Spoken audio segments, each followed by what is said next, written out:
Welcome back to my channel. So कैसे हैं आप सब? उम्मीद करती हूँ आप सब अच्छे हैं।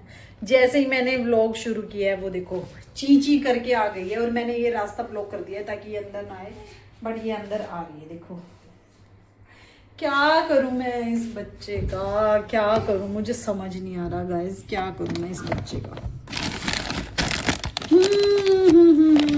भाई बच्चे संभालना एक बहुत बड़ा टास्क हो गया मेरी तो जिंदगी का ना, बहुत बड़ा, सबसे बड़ा टास्क। बच्चों को कैसे संभालें? नंबर 1,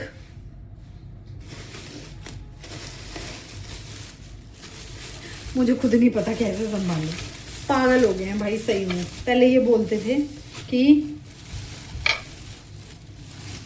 पहले ना ये बोलते थे, ये देखो अंदर ही आ गई है। बाहर चल, मैं तेरे को चांटे लगा दूंगी। अब मामू चल बाहर, कुछ नहीं है इधर, दे दे। काम करते करते आपको बताऊंगी कि बच्चों को कैसे संभालें। भाई वो चाहे बच्चा चाहे कितना आपको परेशान करे, कुछ भी करे, आपको क्या करना है? पेशेंस रखना है। पेशेंस रखना है, पेशेंस रखना है, पेशेंस रखना है। एक सबसे बड़ी डेफिनेशन ये है बच्चा संभालने की, आपको पेशेंस रखना है। वो तोड़े फोड़े चीजों को, रोए खुश होए जो मर्जी करे, आपको पेशेंस रखना है बस। अगर वो रो रहा है बच्चा तो उसको प्यार से चुप कराओ, गुस्सा मत हो, इरिटेट नहीं होना किसी को भी। बस आपको रखना है पेशेंस, क्योंकि पेशेंस से ऊपर कोई भी दवाई नहीं। सबसे पहले बच्चा ऐसे संभालना है। क्या होता है, बच्चा परेशान होता है, हम उससे ज्यादा परेशान होते हैं, लेकिन बात कहाँ पे आ जाती है? पेशेंस। पेशेंस रखिए। मुझे पता है कि पेशेंस भाई बहुत मुश्किल है कंट्रोल करना। बच्चा रो रहा होता है ना, ऐसा मन करता है एक और देखी जाके, लेकिन फिर याद आता है बच्चा किसका है? हमारा। तो इसीलिए बच्चे को संभालने के लिए पेशेंस रखिए। और आज मैं बना रही हूँ पालक नहीं, साग। और हो सका तो मक्की की रोटी भी बनाएंगे और साग भी बनाएंगे। तो दूसरी बात क्या है, कुछ लोग ऐसे बोलते हैं कि बच्चों को डायपर नहीं पहनाना चाहिए, बट मैं सच बता रही हूँ 9 महीने की हो गया वामिका, आपको डायपर पहनाना चाहिए। क्योंकि कुछ लेडीज वर्किंग भी होती हैं, कुछ अपना घर पे भी, भाई घर के क्या कम काम होते हैं, इतने काम होते हैं कि सारा दिन बच्चों के पजामे चेंज करते रहो। हाँ कुछ टाइम उसको फ्री दो, डायपर फ्री टाइम रखो, शाम को रखो, सुबह रखो, जब आप फ्री हो कि बच्चा आपके पास बैठा है, आपके साथ खेल रहा है, या मतलब आपकी नज़रों के सामने है, तब उसको डायपर फ्री आप रख सकते हो। अदरवाइज तो बच्चे को डायपर पहनाने में कोई दिक्कत नहीं है, आराम से डायपर पहना के अपना काम निपटाते रहो। क्योंकि काम भी आपको खुद करना है और फिर बच्चे को भी खुद संभालना है, तो भाई बहुत मुश्किल है, बहुत ज़्यादा मुश्किल है, बहुत ही ज़्यादा। पहले के टाइम पे क्या होता था ना गाइज, कि कम उम्र में शादियाँ हो जाती थी और जो हमारे पेरेंट्स होते थे भाई वो भी यंग होते थे, तो आराम से बच्चों को संभालना, खिलाना सब कुछ हो जाता था। आजकल थोड़ी ज़्यादा उम्र में शादियाँ कर रहे हैं, मतलब काफ़ी उम्र में शादियां कर रही हैं, हमारे पेरेंट्स भी बेचारे बुजुर्ग हो जा रहे हैं, तो बच्चों को संभाल नहीं पा रहे। तो वो संभालना किसको है? वो आप लोगों को ही संभालना है।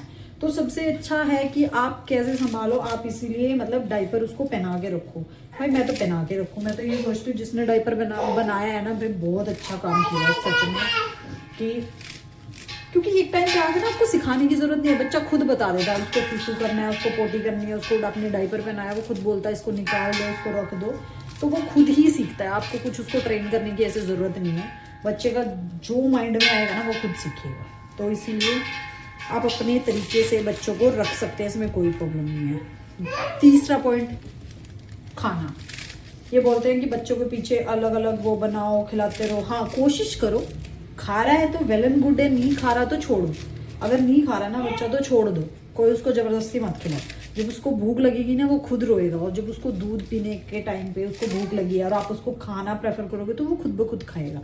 मैं ऐसे ही करती हूँ, देखो इतनी मेहनत से मैं खाना बनाती हूँ। अब इसके लिए स्पेशल बिना मिर्ची का खाना बनता है, अलग अलग खाना बनता है, सब टाइम अलग अलग खाना बनेगा ही बनेगा इसका।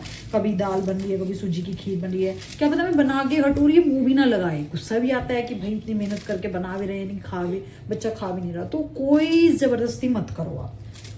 जब उसको भूख लगी होगी ना कि वो रो रहा है, उसको भूख लगी है, आप उस टाइम पे उसको खाना खिलाओ तो वो खुद कोशिश करेगा खाने की, या करेगी, जो भी है बच्चा खुद करता है। जब उसको भूख लगी होती है ना वो आपको मतलब दे देता है इंटीमेशन कि भाई मेरे को भूख लगी है, आप मेरे को खाना खिला सकते हो। तो कोई ज़बरदस्ती जोर जबरदस्ती करने की ज़रूरत नहीं है। हाँ, एक टाइम शेड्यूल बना के रखोगे, हर 2-2.5 घंटे बाद उसको मतलब खाना खिलाने की कोशिश करो। खा रहा है तो ठीक है, नहीं खा रहा तो छोड़ो। मैं तो अब ऐसा ही करने लगी, अगर उसका मन होता है खाने का कि उसका मन है वो खाएगी तो मैं खिलाती हूँ, और उसका मन नहीं है ना खाने का तो मैं छोड़ देती हूँ कि नहीं खाना उसको। और चौथा पॉइंट, उसको खेलने दो जितना हो सकता है। ये मत देखो ठंड है उसको रजाई में ही बिठा के रखना है, ठंड है गर्मी है वो पानी से खेल रहा है। मतलब अभी तो देखो सर्दियों के टाइम में तो सब ये सोचते हैं कि जुकाम सर्दी उससे बच जाए, बट मैट बिछा दो या कुछ भी ऐसी चीज़ बिछा दो जिससे बच्चा खेले। खेलने से क्या होगा ना कि बच्चा जितना खेलेगा ना रात को उतना जल्दी वो चैन से सोएगा। कोशिश करो उसको जगा के रखने की, कोशिश करो कि वो खेलता रहे। मतलब देखो होता है कि वोमेंस मतलब लेडीज़ को घर पे 100 काम होते हैं, सोचते हैं बच्चा सो जाए तो मैं काम निपटाऊँ अपने, बट एक ना उसका शेड्यूल बन जाएगा। अगर बच्चा अच्छी नींद ले रहा है ना, अगर कोई भी बच्चा बढ़िया नींद ले रहा है तो वो इरिटेट कभी होगा ही नहीं। अगर उसकी नींद पूरी नहीं हो रही ना तो बच्चा बहुत इरिटेट रहता है, बहुत परेशान रहता है, और तभी वो रोता है। तो मेरा तो यही मानना है कि बच्चे को जितना हो सकता है नींद लेने दो, अच्छे से सोए, सबसे बढ़िया चीज़ है। तो मैं तो ऐसा ही करती हूँ, मेरा काम पड़ा है तो पड़ा रहने दो, काम की आप टेंशन मत लो। No no no no, dustbin को टच नहीं करना, भागो यहाँ से।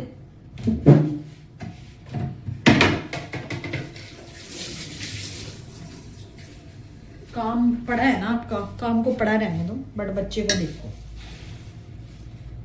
असली चीज तो ये है। तो इन तरीकों से आप अपने बच्चे का अच्छे से ध्यान रख सकते हो। होता है बहुत मुश्किल होता है भाई बच्चा संभालना, काम आसान है घर का, सुबह उठो खाना बनाओ खिलाओ, ये इजी है, लेकिन बच्चे को रखना बहुत मुश्किल है। तो जहाँ तक मेरा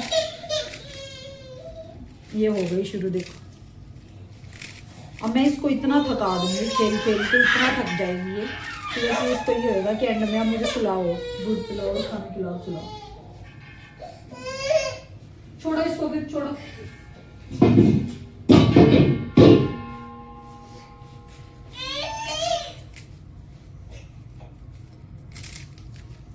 तो आज घर पे बन रहा है साग, देखते हैं कैसा बनेगा। मेरे को तो बस इसको बॉईल करना है, तड़का विवेक ही लगाएंगे आके। तो ये थी मेरी कुछ टिप्स जो मैं न्यू मदर्स को देना चाहती हूँ कि भाई इस तरीके से किसी के भरोसे अपने बच्चे को मत छोड़ो, आप जितना कर सकते हो।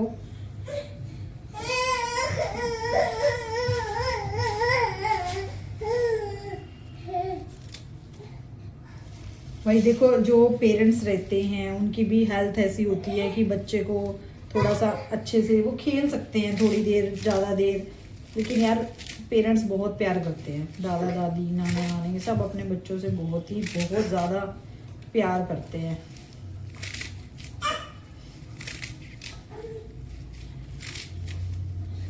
मैं ना आइडिया से काटे जा रही हूँ, मुझे कुछ भी आइडिया नहीं कि कैसा होगा कैसा नहीं होगा।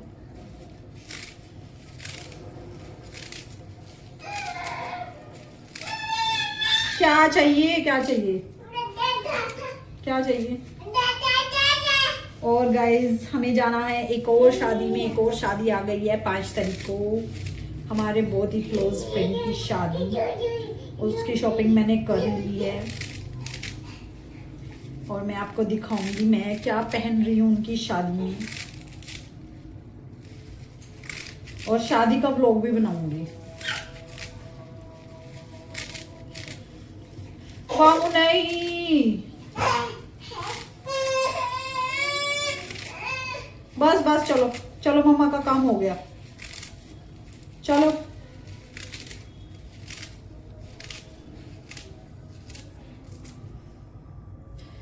तो ये देखिए सारा साग कट चुका है। इसमें डाली है मैंने मतलब पालक और साग ही बोलते हैं इसको, ये कांटे वाले पत्ते होते हैं, ये देखो, और मेथी। अब इसको अच्छे से वॉश करके कुकर में नमक डाल के इसको रख दूंगी और फिर मिलती हूँ आपको। चुका है और अब मैं बना रही हूँ रोटी, क्योंकि साग में जो तड़का लगाएंगे वो लगाएंगे विवेक, क्योंकि जो हार्ड प्रोसेस होता है वो मैं करती हूँ, जो इजी सा होता है वो विवेक कर लेते हैं। मजाक कर रही हूँ। अभी ना वामिका सोई है भाई, मैं परेशान हो गया सुबह से, उसको पता नहीं क्या हो, इतनी इरिटेट हो रही है वो, इतनी इरिटेट हो रही है, पता नहीं क्यों हो रही है, मेरे को खुद नहीं समझ आ रहा कि क्या हो रहा है। तो इसीलिए मैं बस बना रही हूँ अब आटा, और आटा बना के फिर चपाती तो गरम गरम ही अच्छी लगेगी, चपाती गरम गरम बनाऊँगी। और थोड़ा किचन क्लीन कर देते हैं और फिर हम खाएंगे साग और रोटी, और दिखाऊंगी आपको कैसा बना है साग। उसको मैंने ना वो जो पीछे आप देख रहे हैं ना, इससे पूरे अच्छे तरीके से, मतलब मिक्सी में नहीं किया, मिक्सी में कर देते हो तो बिल्कुल पतला हो जाता है, तो वो पसंद नहीं आता, वो अच्छा भी नहीं लगता खाने में। जब आप पालक पनीर बनाते हो तो मिक्सी में कर लो तो ज़्यादा सही रहता है। ये थोड़ा सा ना ऐसे हार्ड सा और खड़ा खड़ा सा रहता है ना, इसमें एक अलग टेस्ट आता है। तो इसीलिए मैंने इसको क्या बोलते हैं, घुमाया, बहुत ज़्यादा घुमाया, बहुत ही ज़्यादा घुमाया, जिसकी वजह से मेरे हाथ में दर्द हो गया। और लेकिन साग अच्छा बना, बहुत बढ़िया बना। तो अब मैं बस कर रही हूँ किचन को क्लीन थोड़ा सा। और हाय बच्चे बच्चे बच्चे बच्चे बच्चे, ये हमारी मेथी बची है और ये हमारा बचा है साग। इसका तो क्या यूज़ होता होगा मुझे नहीं लगता भाई, ये मूली के पत्ते और ये ना सेम ही लगता है मुझे, पर ये सरसों है। अब पता लगा ये सरसों का साग इसलिए बोलते हैं, ये सरसों है। अभी मुझे पता लगा इस बात का। तो अभी मैं बना रही हूँ आटा। पहले मेरा मन था कि मैं मक्की की रोटी बनाऊँ, का आटा इस टाइम ना सारी चक्कियाँ बंद हो जाती हैं, इसीलिए मछली का आटा मिलना पॉसिबल नहीं है।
ऑलमोस्ट बन के तैयार है, बस इसमें तड़का लगाना है।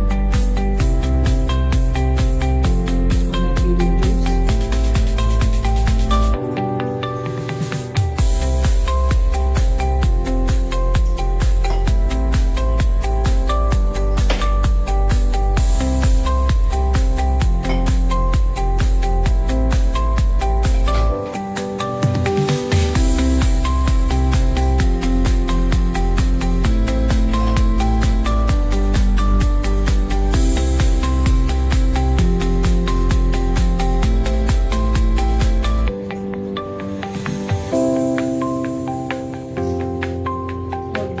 जो मैं जूस पी रही हूँ कोई आम जूस नहीं है, ये है वेट कम करने का।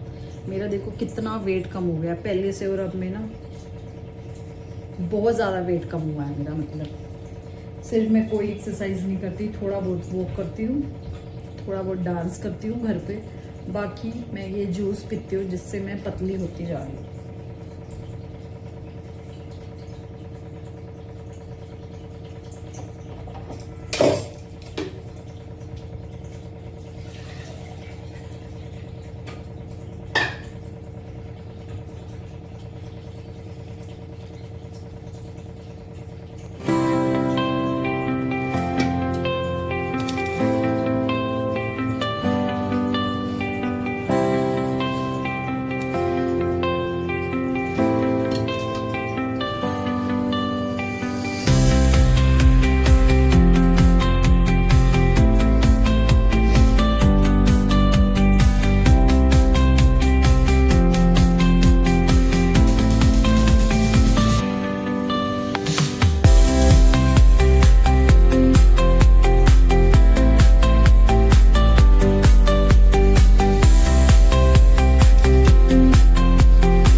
दे दे, क्या दे दूं?